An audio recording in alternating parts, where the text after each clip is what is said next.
Dela um dia fugiu, como emblema de afronta e de dor. Mas eu amo essa cruz, Porque nela Jesus deu a vida por mim, pecador.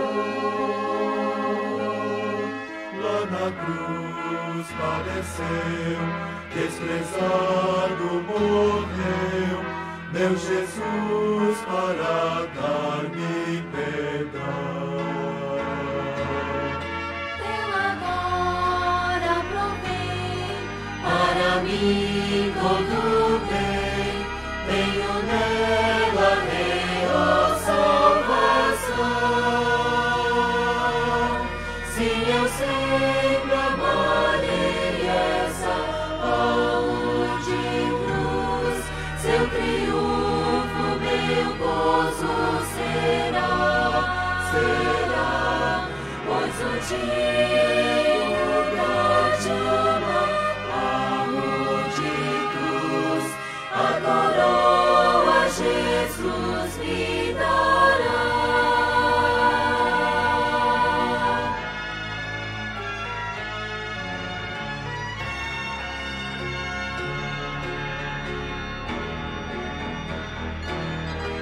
Eu aqui com Jesus, a vergonha da cruz, quero sempre levar e sofrer.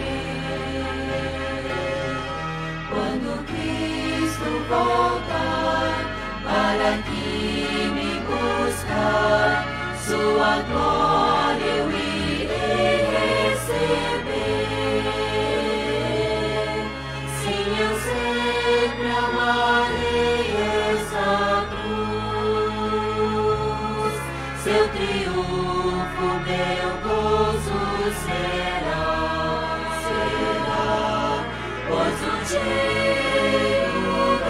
de uma palmo de cruz, a coroa Jesus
majestade,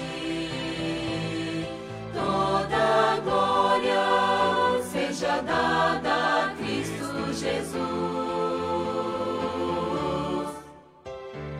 Adorai em santidade, vinde e cantai e vos prostrai ao pé da cruz. Adorai, engrandecei de Cristo o nome. Adorai, glorificai Jesus Cristo Rei. Adorai em majestade, Ele morreu, Ele venceu, é o Rei dos Reis. Adorai, engrandecei de Cristo o nome. Adorai, glorificai Jesus Cristo Rei. Adorai em majestade, Ele morreu, Ele venceu, é o Rei dos Reis.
Muito bem, meus irmãos, vamos todos tomando os lugares.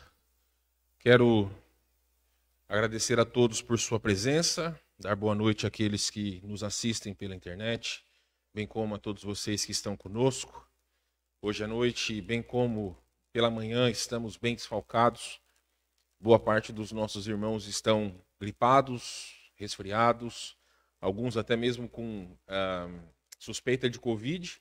Mas sabemos que essa mudança de temperatura muito brusca com certeza deve ter pego muitos irmãos. Então nós devemos orar por eles. Mas hoje à noite nós vamos cantar sem pianista. Vamos fazer a capela mesmo e depois nós teremos o tempo da palavra de Deus. Mas vamos, antes de mais nada, falar o nosso versículo. Vamos todos falar juntos. Quero convidá-los a se colocar em pé, por favor. Vamos lá? Vamos falar juntos de maneira pausada. Romanos 5:2. Justificados, pois, mediante a fé, temos paz com Deus, por por intermédio de quem obtivemos igualmente acesso pela fé a esta graça na qual estamos firmes e gloriamos-nos na esperança da glória de Deus. Romanos capítulo 5, versículos 1 e 2. Vamos cantar alegres do Voz de Melodia, o hino de número 228. Eu tenho um Salvador ainda em pé. São apenas 2 estrofes. Vamos cantar alegres então, como já disse para vocês. Nós vamos fazer a capela, então vamos cantar alegres. Vamos lá? Eu tenho Salvador, por ele eu quero andar, pois ele é minha vida, só nele eu vou falar. Eu vejo a multidão, sem rumo a vagar, sofrendo sem destino, me faz procurar, vou falar, e Jesus morreu na cruz para nos salvar, e seu sangue derramou, demonstrando grande amor, e liberta e transforma o pecador. Amigo pecador, Jesus o bem nos fez, com precioso sangue, comprou-nos de uma vez, e já ressuscitou, e anda a procurar o pecador errante, que ele quer salvar. Vou falar, e Jesus morreu na cruz para nos salvar, e seu sangue derramou, demonstrando um grande amor, que liberta e transforma o pecador.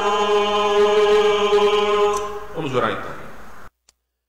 Senhor nosso Deus, nós queremos render graças pela bondade do Senhor sobre nossas vidas, bem como rogar as bênçãos do Senhor também pelos nossos irmãos que, por conta de sua enfermidade, não estão conosco esta noite.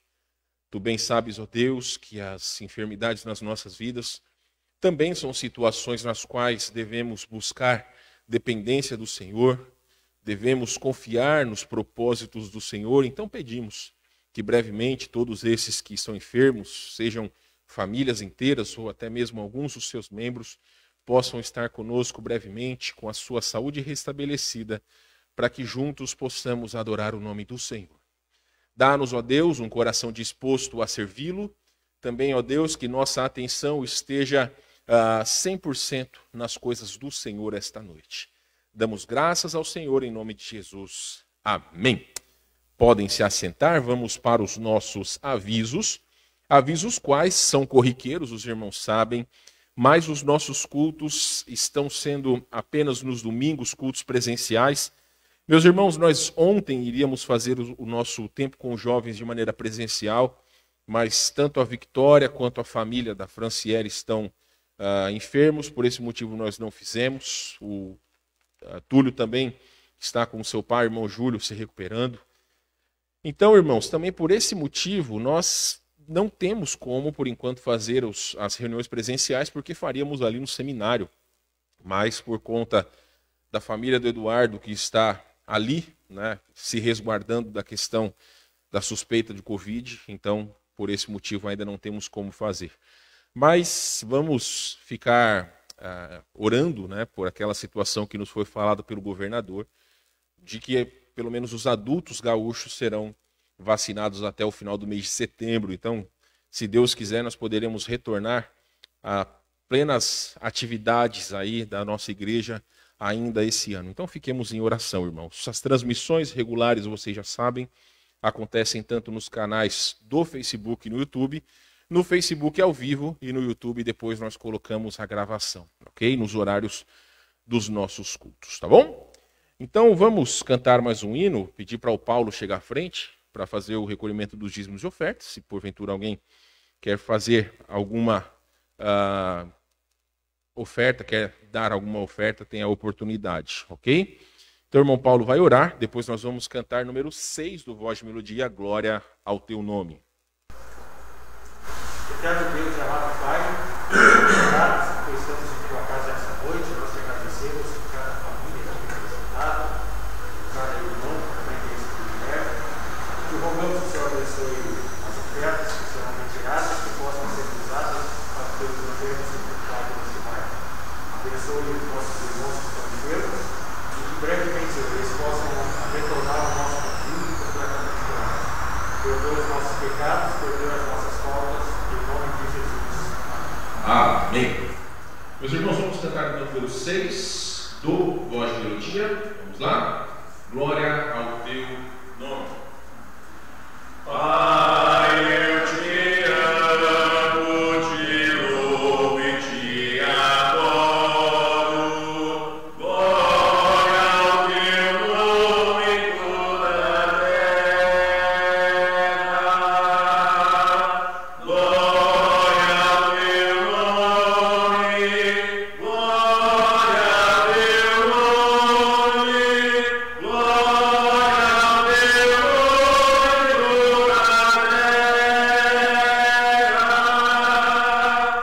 Cristo, eu te amo, te louvo e te adoro. Glória ao teu nome em toda a terra. Glória ao teu nome.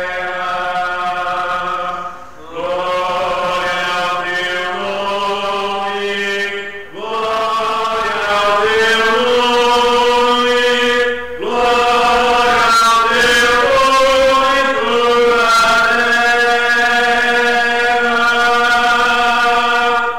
Muito bem. Crianças podem descer. E nós que aqui ficamos, vamos já abrindo as nossas Bíblias para o livro de 1 Timóteo, capítulo de número 4. Vamos lá, irmãos. 1 Timóteo, capítulo de número 4. Alguém precisa ou quer alguma caneta ou lápis para poder anotar? Precisa? Não precisa? Bom, vamos lá então. Vamos para 1 Timóteo, capítulo de número 4. Porque esta noite nós vamos então estudar, e esta noite e também, pelo menos na próxima semana, nós vamos estudar sobre as características de uma seita. Nós retornaremos, irmãos, brevemente para o nosso estudo do livro de Gálatas. Nós fizemos capítulos 3 e 4. Agora faltam apenas os capítulos 5 e 6. E eu gosto de dar uma espaçada entre os estudos para que possamos não só assimilar, mas para que também os irmãos possam estudar o próprio livro de Gálatas. Como eu já tenho dito para vocês, é sempre importante estudar a palavra de Deus, e aí nós podemos também tratar outros assuntos no decorrer dos períodos que temos falado sobre o livro de Gálatas, ok? Então vamos falar sobre as características de uma seita. Nós vamos passear por alguns livros do Novo Testamento, pegar alguns versículos básicos, mas nós já vamos introduzir esse assunto. 1 Timóteo, capítulo 4, vai falar o seguinte: Ora, o Espírito afirma expressamente que nos últimos tempos alguns apostatarão da fé por obedecerem a espíritos enganadores e ensinos de demônios, pela hipocrisia dos que falam mentiras e que têm cauterizada a própria consciência. Meus irmãos, vamos mais uma vez falar com o nosso Deus em oração?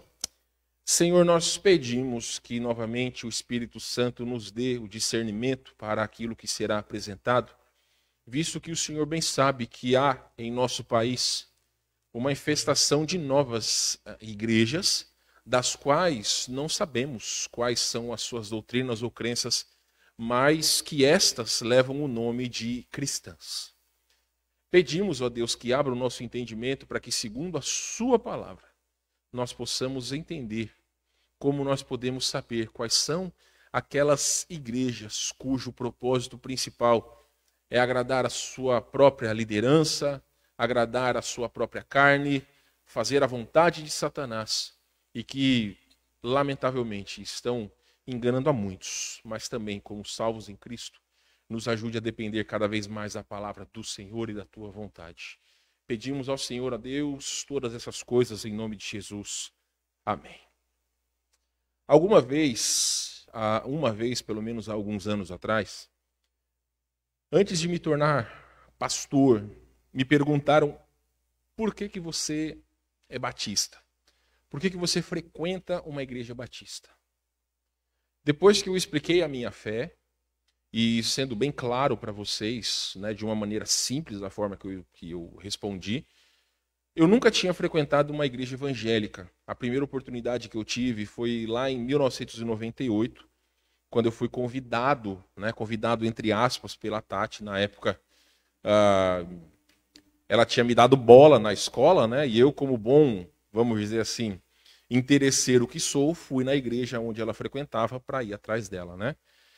Então foi a primeira oportunidade que eu tive de estar numa igreja evangélica, porque os meus pais frequentavam a igreja católica por praticamente toda a sua vida. Minha avó era católica, eu já disse para vocês, né, que eu tinha medo de entrar no quarto da minha avó, porque ela tinha aquela foto da Vossa Senhora, com os olhos assim, né, olhando, e parecia que qualquer lado que você fosse, aquela coisa parecia que te acompanhava, né? Então eu morria de medo de entrar naquele lugar. E por um tempo também ela tinha uma imagem, né, vamos dizer que daqui do púlpito, mais ou menos desse tamanho, que ela deixava guardada no quarto dela. Então, para mim, eu só realmente entrava lá por necessidade. Eu não conhecia Cristo. Mas sabe, irmãos, quando eu comecei a frequentar a Igreja Batista, a primeira coisa que me chamou a atenção era a receptividade das pessoas. Porque na igreja a qual eu frequentava, conforme eu já disse para vocês, toda a minha adolescência com a minha família, o pessoal não conversava, cada um chegava, ouvia aquilo que estava sendo falado, não havia exposição da Bíblia, tinha lá um livreto que era apresentado quando nós entrávamos, e o padre, ele fazia exatamente o que estava escrito lá, seguia toda aquela liturgia. No final tinha aquela entrega da hóstia, que eu não sei se você já comeu, mas se não comeu, você quer experimentar, você pega papel, molha e bota na boca. Exatamente a mesma coisa. E assim era o meu compromisso com Deus, que eu achava que era isso. Eu recebi uma vez uma bibliazinha dos Gideões, capa azul, eu creio que boa parte de vocês já deve ter recebido. Então eu fazia mais ou menos assim. Quando acordava todo dia, pegava a Bíblia, que como uma boa pessoa que não entende bulhufas do que é a Bíblia, abria em qualquer lugar, lia um versículo e falava, essa é minha sorte do dia. É como se a Bíblia fosse o horóscopo do crente, né? E tem aí um negócio chamado Preciosas Promessas, que tem alguns versículos lá que você lê, mas algumas pessoas fazem disso como se fosse o horóscopo do crente. A minha sorte está baseada naquele versículo, está errado. Não é isso que nós devemos fazer. Então, irmãos, o nosso intuito de poder explicar para vocês, e é por isso que eu quero sugerir que mesmo que talvez você não esteja prevenido com lápis e caneta, você faça quando chegar na sua casa, porque você pode, nas gravações, aí, seja no YouTube, no Facebook, você pode anotar, porque isso daqui vai poder demonstrar a todos vocês qual é a igreja verdadeira. Por quê que nós precisamos buscar na Bíblia a resposta de quais são a igreja verdadeira? Eu já adianto a você que não existe apenas uma. Existem igrejas que realmente pregam a palavra de Deus e mesmo tendo algumas questões de discordância, a sua base, que é a questão das suas doutrinas principais sobre a divindade de Cristo, sobre a trindade, sobre tanto a divindade do Espírito Santo, existem denominações que são verdadeiras. Não só os batistas, mas tem outras igrejas que realmente são verdadeiras, mas existe essa miscelânea de coisas como nós estamos visto aí nessa imagem. Hoje em dia existe religião para tudo quanto é gosto. E aí, meus irmãos, eu quero poder apresentar um dado para vocês, porque é importante poder fazer com que vocês entendam o motivo de que esse estudo é tão importante. Nós nos orgulhamos de que no nosso país nós temos a liberdade de poder adorar o Senhor. Isso é uma bênção, não é verdade? É ótimo. Mas, por outro lado, isso também é uma maldição. Porque qualquer pessoa que pega lá uma portinha, uma garagem, e com uma Bíblia debaixo do braço, ela pode colocar o nome de igreja. Eu não peguei esse dado, mas lá no Rio de Janeiro, recentemente, algumas igrejas foram fechadas porque eram igrejas de fachada que serviam para lavar dinheiro do tráfico de drogas. É só você pesquisar aí no Google, isso é fácil, não é muito difícil. Mas veja esse dado que o site O Globo vai nos trazer. Desde 2010, uma nova organização religiosa surge por hora. Essa reportagem é de 2017. Tá aqui embaixo, ó. Deixa eu ver se eu consigo mostrar para vocês. Opa, aqui, ó, 2017. Tá? Então, olha só o que vai dizer. Desde janeiro de 2010 a fevereiro deste ano, 2017, 67.000 951 entidades se registraram na Receita Federal sob a rúbrica de organizações religiosas ou filosóficas. Uma média de 25 por dia. Ao levar em conta apenas os grupos novos, que não são filiais daquelas já existentes, de denominações já existentes, o número é de 20 por dia. Vocês têm ideia do que são 67 mil novas entidades? Não está falando de... Aqui já deixou claro que são 20 novas denominações. Todos os dias. Então você vai encontrar igreja de tudo quanto é tipo, de tudo quanto é gosto.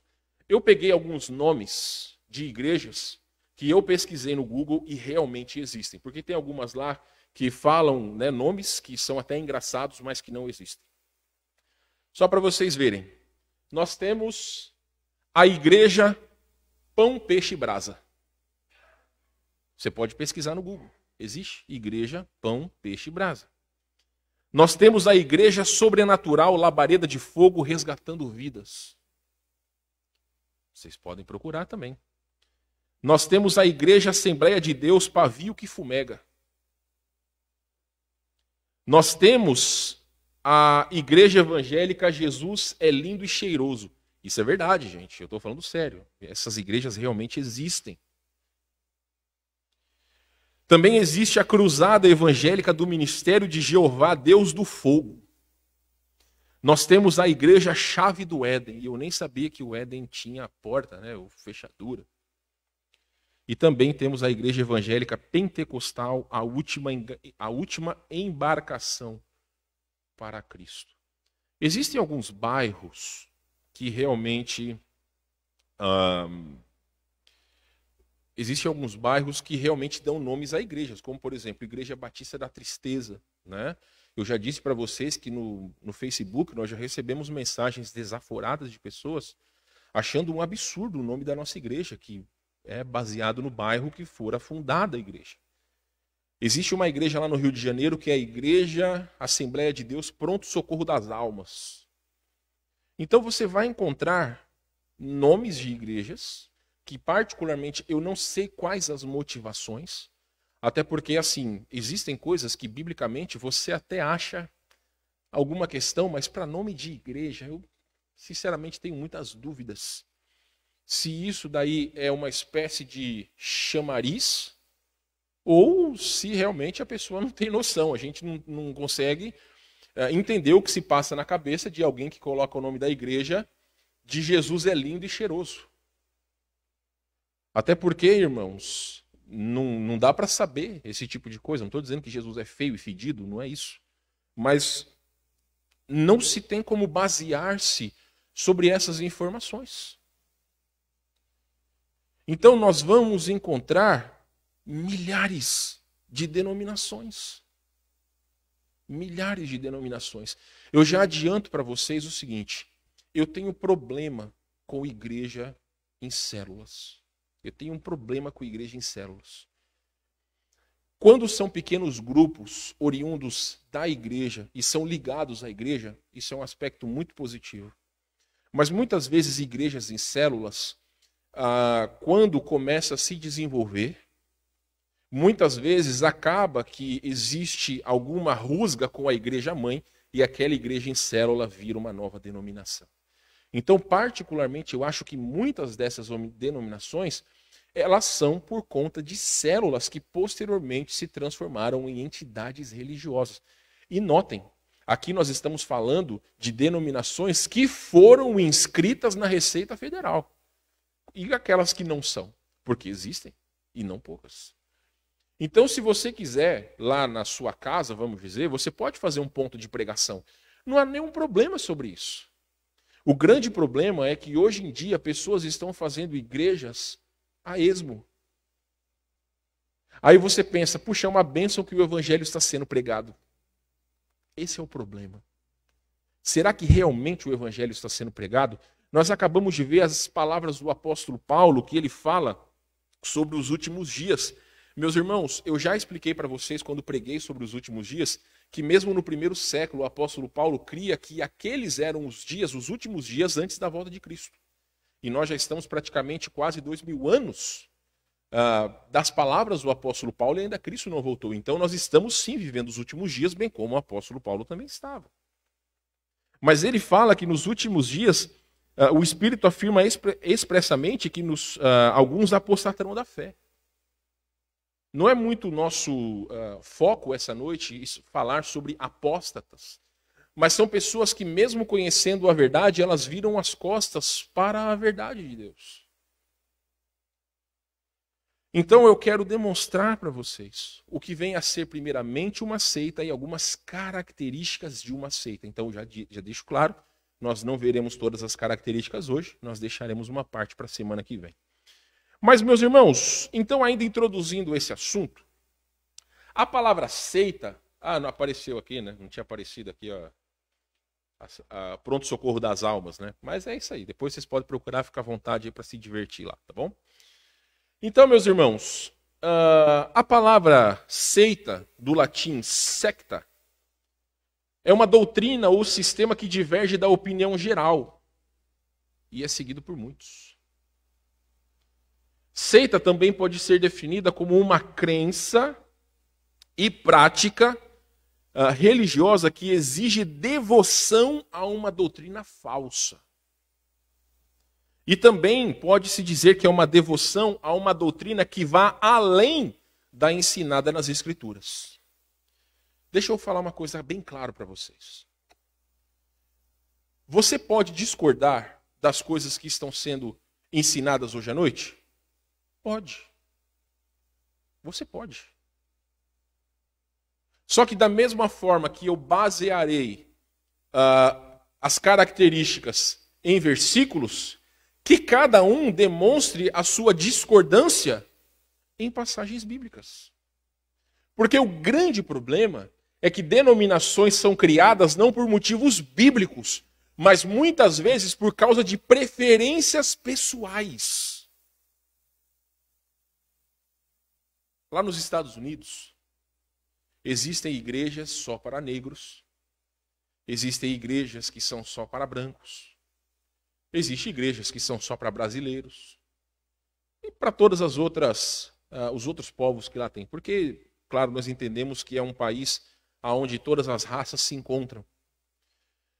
Mas a grande questão é que você vai ver sim que algumas igrejas, principalmente igrejas afrodescendentes, igrejas para pessoas negras, elas têm uma característica maior de devoção do que as igrejas de pessoas, ou até mesmo igrejas latinas, do que igrejas de pessoas americanas ou até mesmo europeias. Por quê?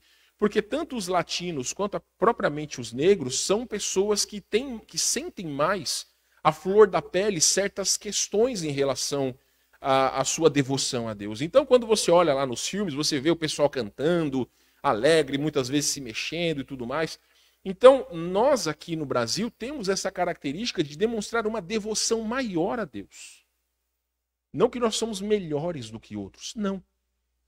Mas é só você ver o seguinte, você já procurou abraçar um americano?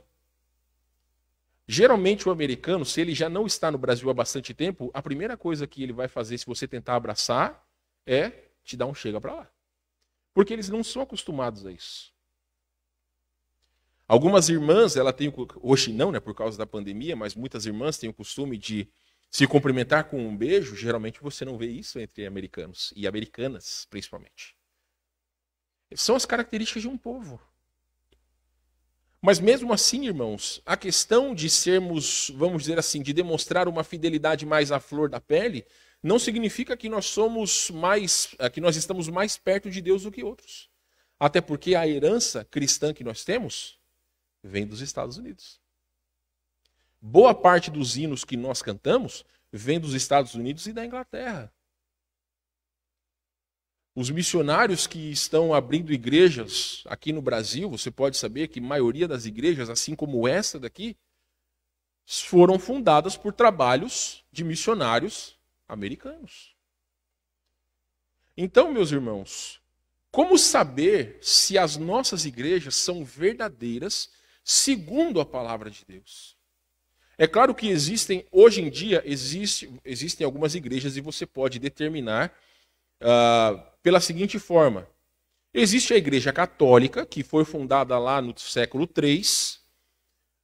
Existem algumas igrejas históricas, como, por exemplo, Batista, Presbiteriano, que foram criados lá para o século XVI e XVII.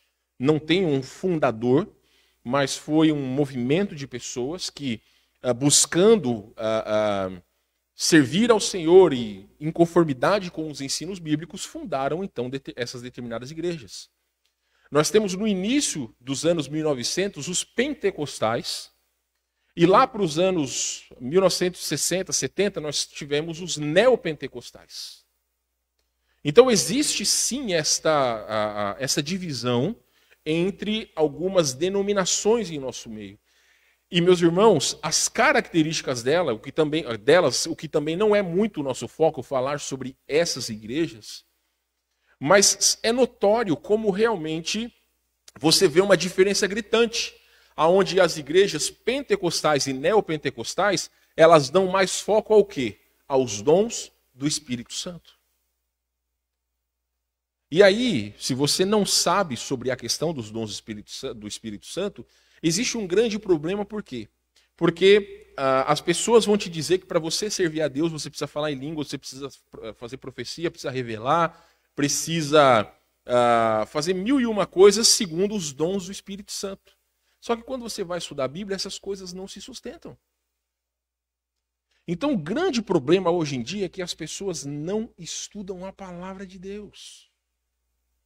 Nós vamos ver características aqui, mas a melhor forma de se defender dessas questões é estudar a palavra de Deus. Então, meus irmãos, a primeira característica de uma seita é em relação à semelhança com o cristianismo. De forma geral, todas as seitas possuem grande semelhança com a fé cristã genuína. E é justamente essa semelhança que se constitui na principal estratégia do diabo com relação a elas. Vamos ver 2 Coríntios capítulo 11, versículos 13 a 15. Os versículos vão aparecer aí na sua tela, seja aqui na projeção ou até mesmo na casa dos irmãos que nos assistem. Mas note, 2 Coríntios capítulo 11, versículos 13 a 15, vai nos dizer o seguinte: porque os tais são falsos apóstolos, obreiros fraudulentos, transformando-se em apóstolos de Cristo, e não é de se admirar, porque o próprio Satanás se transforma em anjo de luz. Não é muito, pois os seus próprios ministros se transformam em ministros de justiça, e o fim deles será conforme as suas obras. Hoje em dia, para que um lugar seja dito ou seja assumido como igreja, o que você precisa fazer? Vamos parar para pensar. Você precisa ter um púlpito, não precisa ser grande como esse, mas você precisa ter um púlpito. Você precisa ter cadeiras ou bancos, e geralmente precisa ter o nome de Jesus associado com alguma coisa. Vai estar escrito lá dentro Jesus alguma coisa. Ou então vai ter uma cruz. Mas vem cá. Será que todo lugar que tem uma cruz é uma igreja cristã? Não é. O apóstolo Paulo aqui está falando de falsos mestres. De pessoas que se infiltravam na igreja cristã, mas que na verdade eram ministros de Satanás. E meus irmãos, não é muito difícil você enxergar essas atitudes hoje em dia. É só você ligar a televisão e muitos desses teleevangelistas, você vê as igrejas abarrotadas de pessoas. Mas o que está sendo pregado? Dinheiro, prosperidade. E basicamente isso. Sempre as coisas serão voltadas aos bens materiais. Pare de sofrer. E aí tem lá a corrente dos 955 mil pastores e dos diáconos e a corrente das Jezabéis e dos, enfim. Hoje em dia tem todo esse tipo de coisa para chamar a atenção das pessoas, mas o foco principal é dinheiro. Experimenta entrar em uma dessas igrejas sem carteira para você ver. E conforme nós estávamos dizendo, hoje em dia, se você for como eu não gosto de andar com dinheiro, eu ando só com cartão de crédito, vai sair o pessoal lá dentro da igreja com a maquininha para você poder. Hoje em dia você não precisa nem colocar mais o cartão, é só você encostar, olha que maravilha. Então, meus irmãos, existem igrejas ou seitas que elas, de alguma forma, procuram uma semelhança com o cristianismo, mas a sua base, o seu foco, não está na mensagem de Cristo. Qual que é a mensagem do Evangelho, vocês se lembram? Cristo morreu pelos nossos pecados e ressuscitou. Qual que é a mensagem de Cristo para as pessoas? Ele disse que ele veio buscar e salvar o perdido. Só que salvação passa longe dessas igrejas, dessas mega igrejas, que hoje em dia estão nos canais de televisão. E isso que é um grande problema. Você não, e eu já disse para vocês recentemente, nem todos aqueles que chegarem para você e falar a paz do Senhor, irmão, você vai dizer amém pelo seu Senhor, mas será que o Senhor daquela pessoa é o mesmo que o seu? Porque dependendo da fé dela, dependendo no que ela crê, existem pessoas aí que vão te chamar de irmão, mas que creem que Jesus é irmão de Satanás. Sabia disso? E como é que você vai chamar alguém de irmão se elas vão dizer que Jesus é irmão de Satanás? Então, meus irmãos, a forma de nós nos defendermos disso é procurar as respostas na palavra de Deus. Então, a primeira característica de uma seita é a semelhança com o cristianismo. Podem ser chamados de cristãos, mas não são cristãos verdadeiros. Eu estava vendo uma pesquisa no IBGE, o Brasil, pelo menos no último censo, existiam 40 milhões de evangélicos. Aí você pode dizer, glória a Deus. Irmãos, cuidado. Porque todos aqueles que são chamados de evangélicos, vai tudo.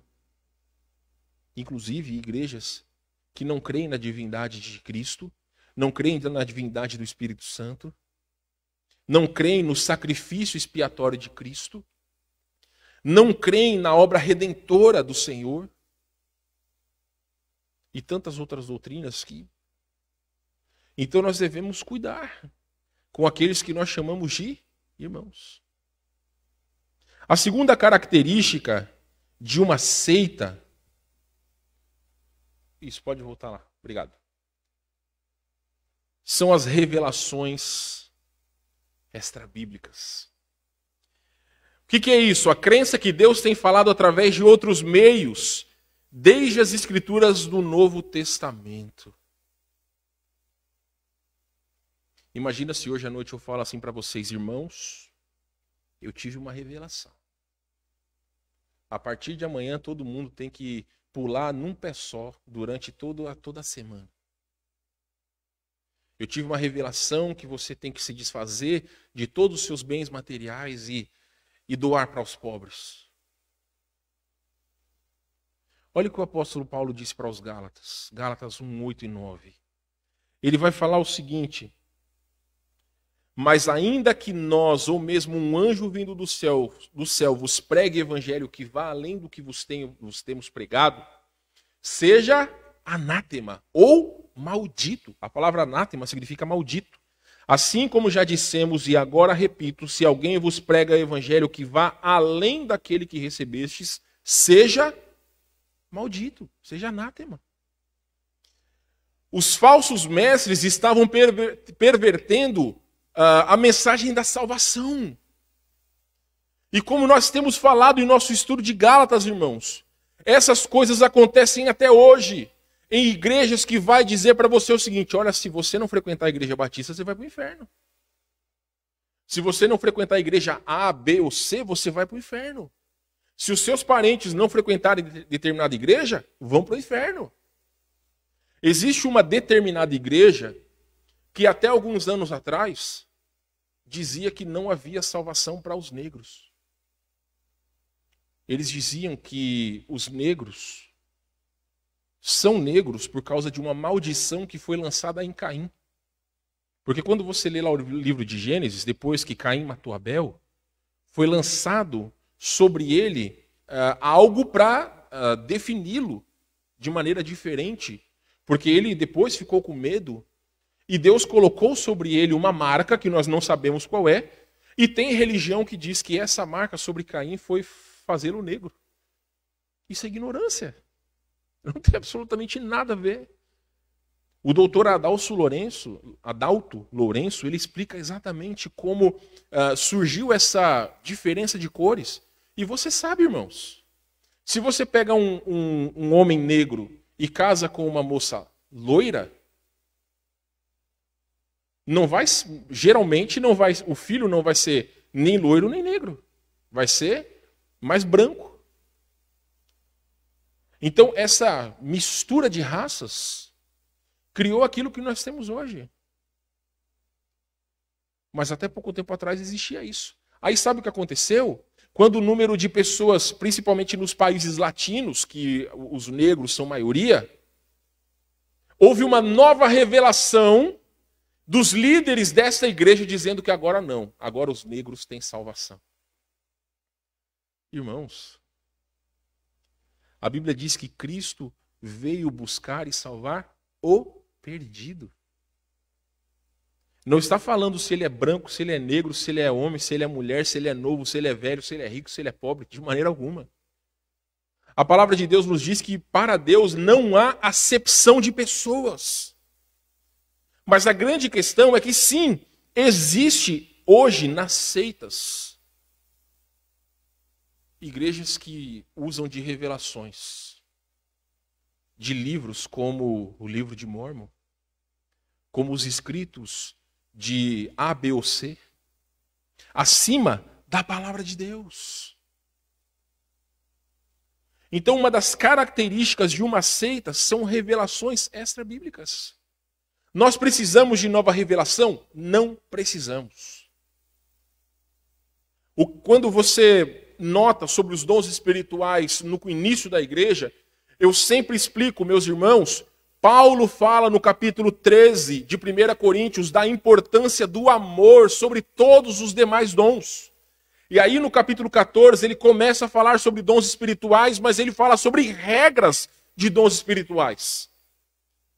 E quando você olha na história da igreja, até o 2º ou 3º século, aqueles dons, como de línguas, de milagres e curas e tudo mais, eram usados por quê? Porque não existia a palavra de Deus, a revelação de Deus, como nós temos acesso hoje.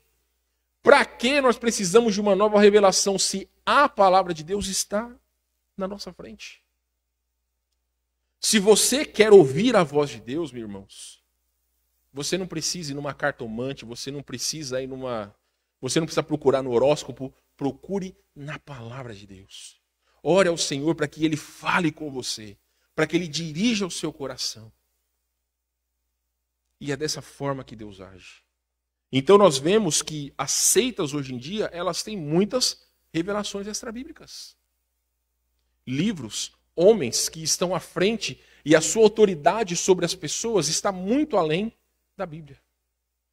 Nós batistas dizemos que a Bíblia é a nossa única regra de fé e prática. Sabe por quê? Porque aqui eu não vou pregar sobre o meu gosto pessoal. Eu não vou dizer para vocês que vocês têm que andar segundo o meu gosto. Eu não vou dizer para vocês que vocês têm que fazer as coisas segundo o meu querer. É muito interessante o livro de Ezequiel, porque quando Deus vai falando com Ezequiel, todas as visões que ele tem de Deus, no final, Deus diz para Ezequiel: pois eu, o Senhor, falei. Então, quando Ezequiel vinha para o povo, qual que era a autoridade de Ezequiel? A palavra de Deus. A palavra de Deus é a autoridade sobre nossas vidas. Então, quando alguém precisar ser corrigido, ele deve ser corrigido segundo a palavra de Deus. Mas também se pode conhecer por conta das revelações extra-bíblicas. A terceira característica de uma seita é a salvação pelas obras. Ou seja, ensino que a vida eterna depende de algo além da fé na obra de Cristo na cruz. Existem pessoas oriundas de igrejas no passado que diziam que foram ensinadas que se elas não dessem o seu dízimo, elas perderiam a salvação.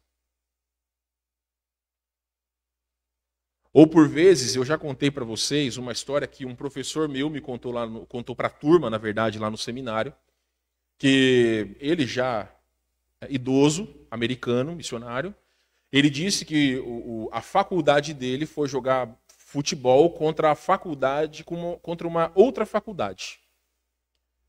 Só que essa outra faculdade, as pessoas criam que lá você podia perder a salvação. E dentre um dos jogadores da outra faculdade, tinha um que estava muito irritado, que estava muito nervoso, e estava batendo em todo mundo. Aí um do time dele gritou para ele: ô fulano, cuidado para você não perder a salvação. Aí ele, no calor do jogo, disse o seguinte: mas não tem problema, se eu perder a salvação, depois eu peço a Cristo que me salve de novo. Aí eu pergunto para todos vocês: você crê que a obra redentora de Cristo, o sacrifício de Cristo por nós, pode ser perdido por causa de nossos pecados? De maneira alguma. Porque quando Cristo diz lá na cruz, está consumado, a obra da salvação já está completa. Aquele que nele crê, não pereça, mas tenha vida eterna. Inclusive os versículos que... não apareceu aí, desculpe. Os versículos que nós temos aqui vão demonstrar sobre a salvação pela fé, em detrimento das obras. Mas a Bíblia é clara em dizer que a salvação em Cristo é suficiente para aquele que crer em Cristo tem certeza de vida eterna. E aí o apóstolo Paulo, lá em Romanos capítulo 8, vai dizer que nada pode nos separar do amor de Deus em Cristo Jesus. Efésios 2, 8 e 9, por favor. Vai nos falar o seguinte: porque pela graça sois salvos mediante a fé, e isto não vem de vós, mas é dom de Deus. E não de obras para que ninguém se glorie. Novamente, irmãos, aquela palavra bonita que eu tenho dito para vocês, meritocracia. Meritocracia é mais ou menos assim: olha, nós começamos o mês de junho agora, lá no final do mês de julho você vai ganhar o seu salário. Por causa do quê? Porque o seu patrão é bom? Não, porque você teve méritos em trabalhar e ganhar o seu salário. Meritocracia. Mas a salvação não é assim. A salvação não é baseada naquilo que eu posso fazer ou deixo de fazer. Por quê? Porque eu sou mau. Eu sou pecador. Então, nós temos aqui Paulo dizendo que a salvação ela não é por mérito nosso, mas é um dom de Deus. É pela graça de Deus. Também ele vai falar aos Romanos, em Romanos 3, 28, o seguinte. Não precisa tirar não que eu boto no segundo, tá? Por favor. Concluímos, pois, que o homem é justificado pela fé, independentemente das obras da lei. Ou seja, as pessoas que criam que para você ser salvo precisava seguir as normas da lei de Moisés, não precisa. Porque Cristo fez, por conta do seu sacrifício, nos deu a vida eterna, naquele que crê. E ainda, 1 João capítulo 5, versículo... na verdade, eu acho que eu pulei, mas vamos. Gálatas 2,16. E, no entanto, sabemos que uma pessoa é declarada justa diante de Deus pela fé em Jesus Cristo, e não pela obediência à lei. E cremos em Cristo Jesus para que fôssemos declarados justos pela fé em Cristo, e não porque obedecemos à lei, pois ninguém é declarado justo diante de Deus pela obediência à lei. Mais uma vez, irmãos. Gálatas é o livro de Paulo que demonstra que nós somos livres para servir a Cristo. Nós não estamos presos a um sistema de normas para ser salvo. Ou seja, você precisa, para você ser salvo, precisa ser batizado, precisa Não, você precisa crer em Cristo para ser salvo. Não precisa frequentar a igreja A, fazer... Não, de maneira alguma. Para ser salvo, precisa crer em Cristo. As nossas obras não auxiliam em nada a salvação. Tiago vai falar isso no capítulo 2. A fé sem obras é morta, mas não quer dizer que para sermos salvos precisamos das obras. Não. As obras demonstrarão um coração salvo. Por isso que a fé sem obras é morta. Mas não quer dizer que para sermos salvos é necessário fazermos obras. Mas o grande problema é que uma seita, ela vai dizer que para que você seja salvo, você precisa comprar o tijolo abençoado, a água abençoada, colocar o copo de água em cima da televisão, você precisa ir em determinado culto, você precisa ajoelhar no milho, você precisa andar até a Aparecida do Norte, você precisa seguir homem A, B e C. Não. Não precisa. Porque a Bíblia é clara. Meus irmãos, a Bíblia é clara. É dito no Antigo Testamento, me fugiu qual dos profetas, eu acho que Isaías, aonde é dito que o meu povo sofre por falta de entendimento. O maior problema de que muitos são ludibriados é porque não querem ler a palavra de Deus. Como uma vez o pastor Daniel falou aqui, que muitas vezes nós apanhamos quando compramos uma coisa nova, que nós temos preguiça de ler o manual de instruções. Se você é como eu, quando eu compro uma coisa nova que não sei mexer, eu vou para o YouTube. Que geralmente lá explica como fazer, mas às vezes nem o próprio YouTube vai te ajudar. Por quê? Porque a gente tem um manual de instruções e muitas vezes a gente não lê. Para o cristão, a Bíblia é o nosso manual de instruções. Nós precisamos estudar, nós precisamos nos aprofundar. Então a terceira característica de uma seita é... Pode voltar lá, Guilherme, por favor. A terceira característica de uma seita é a salvação pelas obras. A quarta característica de uma seita é a esperança incerta. Ou seja, crença que nunca podemos ter certeza neste mundo que temos a vida eterna. E aí nós estamos falando novamente da questão da salvação. E aí o grande problema é que se coloca um fardo sobre as pessoas e elas ficam com medo de servir a Deus, de fazer alguma coisa errada e não conseguirem obter a salvação. Veja comigo, 1 Pedro capítulo... não apareceu, né? 1 Pedro 1, 3 a 5, vai nos dizer o seguinte: bendito o Deus e Pai de nosso Senhor Jesus Cristo, que segundo a sua muita misericórdia nos regenerou para uma viva esperança mediante a ressurreição de Jesus Cristo dentre os mortos, para uma herança incorruptível, sem mácula, imarcessível, reservada nos céus para vós outros, que sois guardados pelo poder de quem? De quem? De quem? De Deus. Mediante a fé, para a salvação preparada para revelar-se no último tempo. A salvação, irmãos, será revelada quando nós, se Cristo não nos arrebatar, quando nós chegarmos em sua presença, mas nós podemos ter a certeza de vida eterna hoje. O apóstolo Pedro está dizendo que a garantia da nossa salvação é a fé em Cristo. É a fé em Cristo. E ainda o apóstolo João vai dizer o seguinte: essas coisas vos escrevi a fim de saberdes que tendes a vida eterna. A vós outros que credes em o nome do Filho de Deus. O livro de 1 João foi escrito para dar aos irmãos o conforto, para eles saberem que mesmo em meio às suas lutas, eles poderiam crer no amor de Deus por eles e na sua salvação em Cristo Jesus. Então, irmãos, também existem aí muitas dessas chamadas igrejas que colocam sobre os seus fiéis o medo de perderem a salvação, quando na verdade a salvação é um presente. Se eu pego e dou um presente para você, a partir do momento que você pega, ele é seu. Não é meu mais. Eu não posso receber de volta. Então a salvação, como Paulo fala, é o dom de Deus. Você acha que Deus vai ficar brincando de esconde-esconde com a gente? Não, irmãos. Prestem atenção. O apóstolo Paulo vai dizer que a vontade de Deus é que todos cheguem ao pleno conhecimento da verdade. Ele vai falar isso lá no livro de Tito. A vontade de Deus é que todos sejam salvos. E aí nós vamos encontrar lá em Romanos 3, 23, que todos pecaram e destituídos estão da glória de Deus. Eu expliquei para vocês com uma ilustração que eu vi muito boa. O pecado é errar o alvo. Então, se o nosso alvo é fazer a vontade de Deus, mas nunca nós conseguiríamos fazer a vontade de Deus porque nós somos pecadores.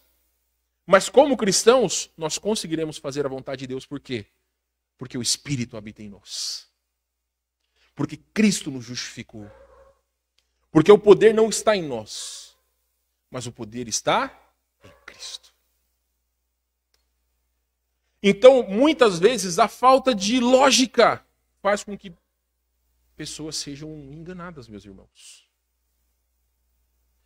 A quinta característica que nós vamos ver hoje, já voltou lá. A quinta característica que nós veremos hoje, nós já vamos encerrar, porque tem outras e nós vamos deixar para outro dia, seria uma presunçosa liderança messiânica. E vocês já vão entender o que é isso. Ou seja, a crença que um ser humano contemporâneo tem sido indicado por Deus para ser um santo especial, guru ou Messias. Já ouviram falar do Henrique Cristo? Aí você vê assim, nossa, mas como que alguém pode seguir o Henrique Cristo? Tem muitas dessas ditas igrejas que os seus fundadores são quase como deuses perante os homens. É simples. Aonde muitas pessoas estão vendendo quase as suas roupas do corpo para agradar a Deus, os líderes estão vivendo cada vez mais no conforto. Estão vivendo no luxo. Enquanto os fiéis estão andando de ônibus, os líderes estão andando nos seus jatos executivos. Aonde que está a abnegação, irmãos?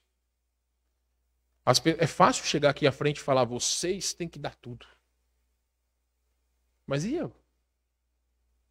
Eu não tenho que demonstrar um exemplo pela minha vida? Aonde está a abnegação? Existe aquele ditado que pimenta nos olhos dos outros é refresco.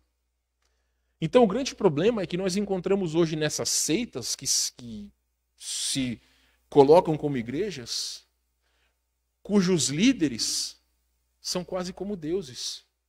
Eu vi esses dias um absurdo de um desses homens, dessas igrejas neopentecostais, lá em São Paulo, que ele começou a amaldiçoar a pessoa, porque ela duvidou que não deveria dar o dízimo. Ele fez lá um momento no culto, onde todo mundo deveria dar o dízimo, e teve uma pessoa que teve coragem de chegar diante dele e falou, não, eu não vou dar o dízimo. Você é um amaldiçoado.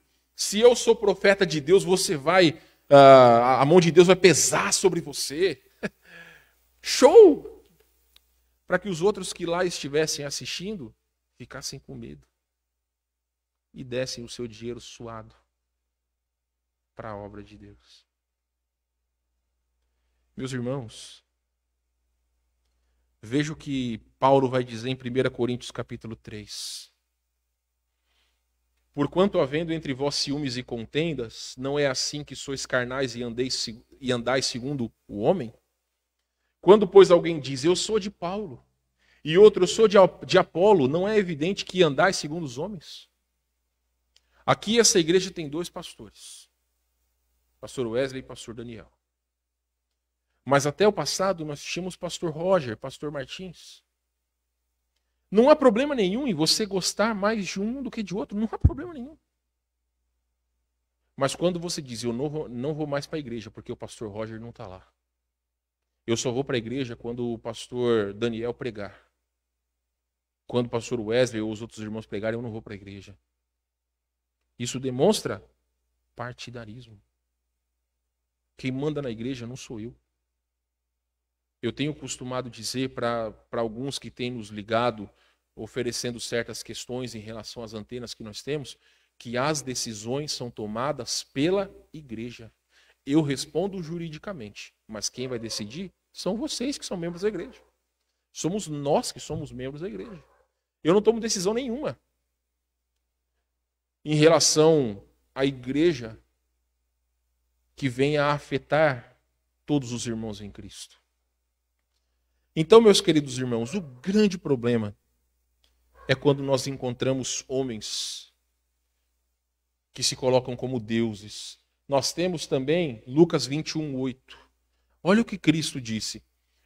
Respondeu ele: vede que não sejais enganados, porque muitos virão em meu nome dizendo, sou eu. E também, chegou a hora, não os sigais. Existem muitos por aí que se autodenominam o Messias. Inclusive, tinha um camarada aí que ele era asiático, que ele se declarava o próprio Jesus Cristo encarnado. E que as pessoas deveriam fazer aquilo que ele mandava. Então, meus irmãos, uma das características da seita é sim, homens que se acham deuses perante todas as demais pessoas, ou uma presunçosa liderança messiânica. Até hoje existem religiões que fazem peregrinação para o túmulo dos seus fundadores. Mas não existe o túmulo de Cristo, porque o nosso Senhor está vivo.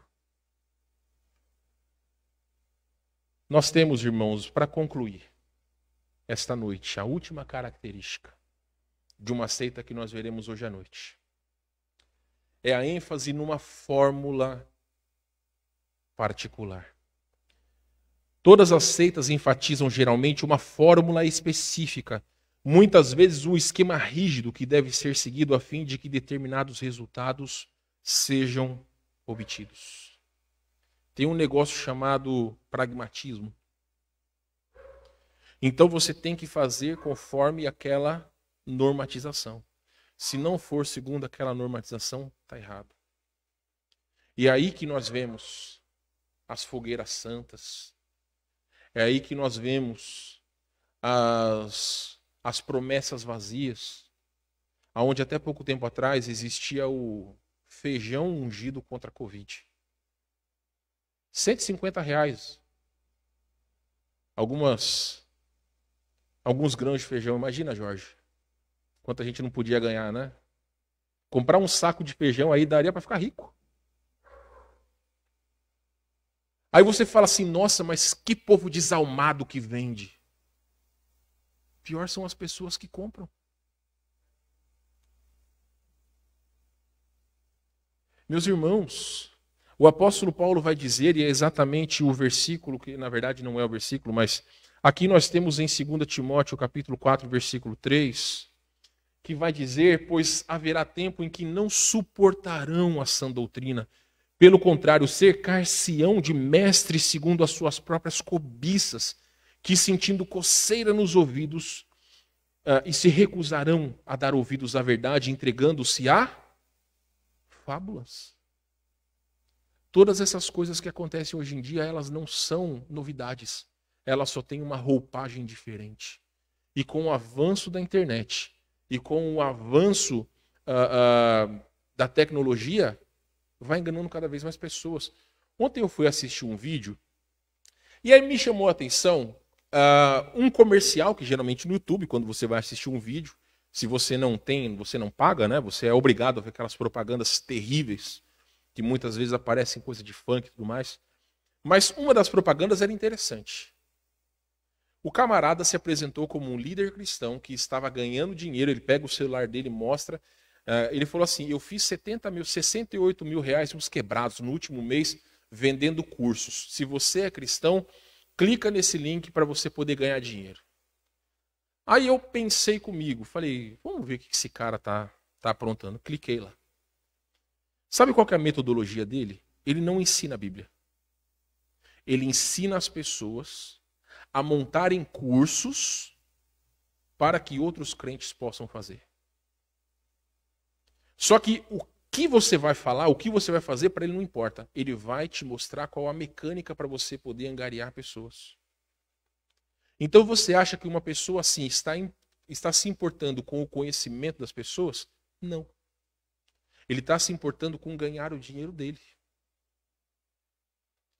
E nós vemos hoje em dia que as igrejas neopentecostais, elas ganham terreno no nosso país e mundo afora por quê? Até pouco tempo atrás, existiu um negócio chamado Telex Free. Teve muita gente que perdeu dinheiro nessa questão da Telex Free, inclusive crente, que perdeu dinheiro com questão de Telex Free. Isso era o quê? Era a pirâmide financeira. Só que a pirâmide financeira funciona assim. Vocês não gostariam de ganhar dinheiro fácil? Pode falar que sim, gente. Todo mundo gostaria de ganhar dinheiro fácil, não é verdade? Aí lá a pirâmide financeira vai dizer o seguinte: olha, Douglas, se você investir 100, daqui um mês você vai ganhar 300. Imagina que maravilha você ganhar 200% em cima. Show de bola. Quem não vai gostar disso? Só que aí vai se alimentando mais. Até o Guilherme estava conversando comigo de um conhecido dele que joga nessas apostas, né, apostas online, ganhou um dinheiro recentemente, ficou todo animado e perdeu de novo. Porque é mais ou menos assim, a pessoa vai investindo até um ponto que não tem mais como sustentar aquela pirâmide e aqueles que estão na base perdem. Mas essas igrejas neopentecostais, elas têm hoje em dia uma fórmula chamada teologia da prosperidade. Olha que palavra linda, prosperidade. Você vai no posto de gasolina, R$6 o litro. Você vai lá no mercado, R$8 o quilo do feijão.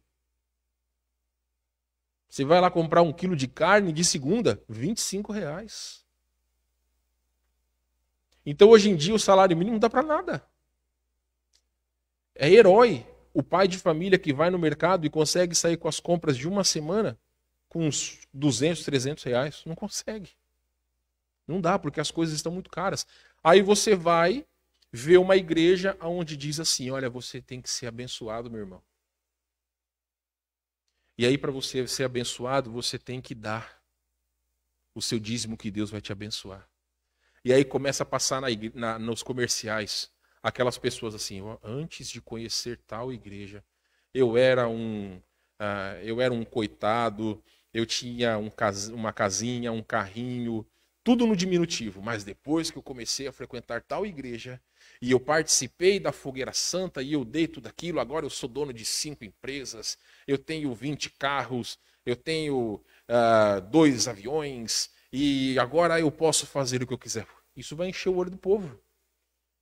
Porque, lamentavelmente, irmãos, nós vivemos num país onde metade da população é pobre. E quando você mostra uma opção de dinheiro fácil, as pessoas vão atrás. Então, as igrejas que pregam a teologia da prosperidade encontram eco nos corações. Por quê? Porque nós vivemos num país onde as pessoas são avarentas, onde amam o dinheiro. E se existe uma fórmula de ganhar dinheiro fácil, as igrejas estão lotadas. Por que as igrejas que pregam a palavra de Deus genuína estão vazias? Porque o povo não quer ouvir a verdade. O povo não quer ouvir que Cristo ama as pessoas e quer salvá-las deste mundo mau. Não. As pessoas querem que hoje elas tenham um retorno do seu investimento. Então, meu irmão, você para de sofrer. Eu já falei para vocês que a fórmula da teologia da prosperidade é fácil.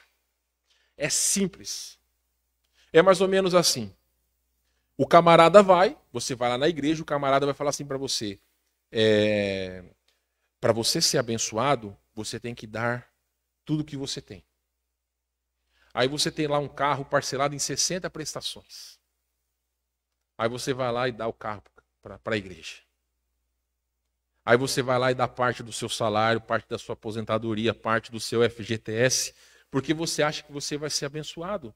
Só que aí nada acontece na sua vida. E aí você vai chegar lá para o pastor e falar: pastor, eu fiz tudo o que o senhor falou, mas eu não fui abençoado. Aí a resposta do pastor vai ser assim: é porque você não tem fé. Pode ser fácil. A culpa sempre vai ser sua. E aí, quando ele diz para você que você não tem fé, leia-se, você não deu tudo ainda. E aí que pessoas perdem absolutamente tudo. Meus irmãos, nós não devemos nos contentar com migalhas. Não devemos nos contentar com migalhas. O próprio Salvador, ele mesmo disse que ele não tinha onde encostar a cabeça. O dono de todo o universo, enquanto esteve entre os homens, não gozava de riquezas. A sua mensagem foi uma mensagem de salvação. Mas essas ditas igrejas estão pregando sobre bens materiais, sobre riqueza nesse mundo, quando na verdade nós temos que pregar sobre as riquezas do porvir. Então nós vimos hoje 6 características de uma seita. Nós vamos revisá-las. Pode voltar lá, Guilherme. Vou revisá-las com vocês. A primeira característica é a semelhança com o cristianismo. A segunda característica são as revelações extrabíblicas, ou seja, livros ou palavras de homens que estão acima da Bíblia. Salvação pelas obras, bem como esperança incerta, ou seja, não pode-se ter certeza de salvação. Vai-se crer na perda da salvação. A presunçosa liderança messiânica, ou seja, homens que se designam como messias, como os líderes supremos neste mundo. E vimos ênfase numa fórmula particular, como, por exemplo, a teologia da prosperidade. Então, meus irmãos, para concluir essa noite, de que forma que nós podemos nos defender das seitas? Como? Atos capítulo 17, versículo 11. Os de Bereia eram mais nobres que os de Tessalônica, pois eles receberam a palavra com toda avidez. Eles ouviram e se alegraram. Porém, eles examinaram as Escrituras todos os dias para ver se as coisas eram de fato assim. Lamentavelmente, irmãos, poucas pessoas gostam de estudar. Poucas pessoas gostam de aprender. Poucas pessoas gostam de ir atrás da verdade. E muitas vezes são ludibriadas com falsas promessas, com o canto da sereia. Você sabe por que existe político de carreira? Porque muitos políticos, eles têm o dom da oratória. Eles falam bem. Eles conseguem ludibriar as pessoas pelas palavras. Não é à toa que toda eleição, muitas vezes a gente, olhando aquelas promessas vazias, a gente pensa, agora vai. E nada acontece. Então, muitas vezes nós somos tapeados por conta de promessas vazias. E eu vou dizer para vocês que existem pastores profissionais em falsa oratória. O próprio YouTube vai mostrar que alguns desses líderes dessas seitas que se dizem igrejas estão ensinando meios de poderem angariar fundos nas igrejas aonde os pastores estão inseridos. Então, meus irmãos, a primeira coisa que nós devemos fazer é estudar a palavra de Deus. Estudar a palavra de Deus, irmãos. Se você procura uma igreja que seja verdadeira, procure uma aonde a palavra de Deus é o centro do culto, dos hinos e de todas as coisas que lá acontecem. Eu sou batista por convicção. Porque eu tenho estudado a palavra de Deus. Porque aqui eu encontrei pessoas que me ajudaram e me ajudam a aprender sobre Deus e sua palavra. Temos outras características a serem vistas. Mas essas daqui já dão um corpo para que nós possamos entender que, lamentavelmente, muitas dessas que se chamam igrejas são seitas. São lugares que, lamentavelmente, Satanás tem reinado, onde homens que estão à frente são ministros de Satanás e não ministros de Cristo. Então nós devemos aprofundar o nosso conhecimento na palavra de Deus, meus irmãos. Se não queremos ser ludibriados, estude. Estude e estude. Vamos orar. Senhor, nós pedimos que Tua palavra continue a falar em nossos corações, bem como dê a cada um que nos assiste essa noite, ó Deus, seja de maneira presencial ou pela internet, o desejo de aprofundar o seu conhecimento da palavra de Deus, porque entre todos os ventos de doutrina que por aí existem, muitos são ludibriados. Muitos, ó Deus, são enganados porque não conhecem ao Senhor, não se importam em conhecê-lo e através do estudo da Santa Palavra. É por isso que, infelizmente, existem tantas falsas igrejas, seitas, que estão aí a enganar milhares e milhares de pessoas. Então faz-nos, ó Deus, buscar a Tua face. E sou grato ao Senhor porque, sem falsa modéstia, ó Deus, eu sei que esta igreja, em todos os seus 33 anos, tem buscado como seu único foco ensinar a Tua palavra, poder levar a palavra do Senhor aos perdidos. E é isso que nós precisamos fazer. Permitir que o Senhor venha e use as nossas vidas para que outros possam chegar a Cristo. Esse é o nosso foco, esse é o nosso desejo. Pedimos essas coisas em nome de Jesus. Amém. Então, se vocês quiserem, vocês podem anotar. Eu realmente sugiro com veemência que vocês façam isso. Porque muitas vezes, irmãos, nós temos parentes nossos que estão inseridos nesses contextos. Eu quero deixar muito claro para todos vocês. O cristão não deve ficar discutindo sobre a Bíblia. Não use do conhecimento para ficar batendo boca com outras pessoas. Ganhe pelo exemplo. Ore para que Deus dê a oportunidade para poder falar de Cristo para outros. Mas não fique ridicularizando a fé alheia. Não fique diminuindo as pessoas. Porque muitas vezes existem pessoas sinceras que estão sendo enganadas. Então nós precisamos, sim, de discernimento.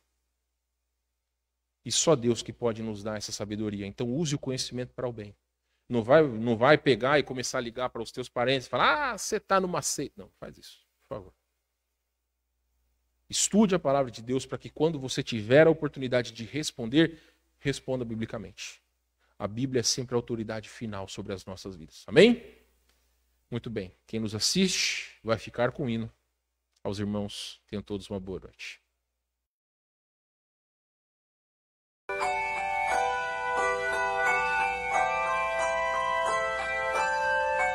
Meu Jesus, me guia sempre pelo seu tão pleno amor, vida santa, glória eterna, me garante o Salvador. Ó, muito breve vem o dia, o da grande redenção, quando salva transformada há de ser a criação. Quando salva transformada há de ser a criação. Meu Jesus me guia sempre, ensinando-me a viver, concedendo graça e força para me desenvolver.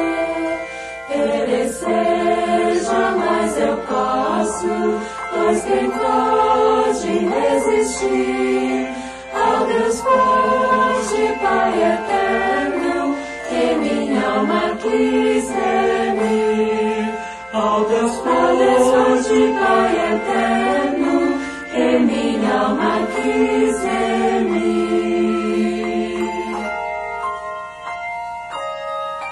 Meu Jesus me sempre. Que mais posso desejar? Duvidar do meu amado, do meu Deus desconfiar. Paz perfeita, gozo infinito, tenho em sua proteção. Pois eu sei que por mim vela seu bondoso coração. Pois eu sei que por mim vela seu bondoso coração.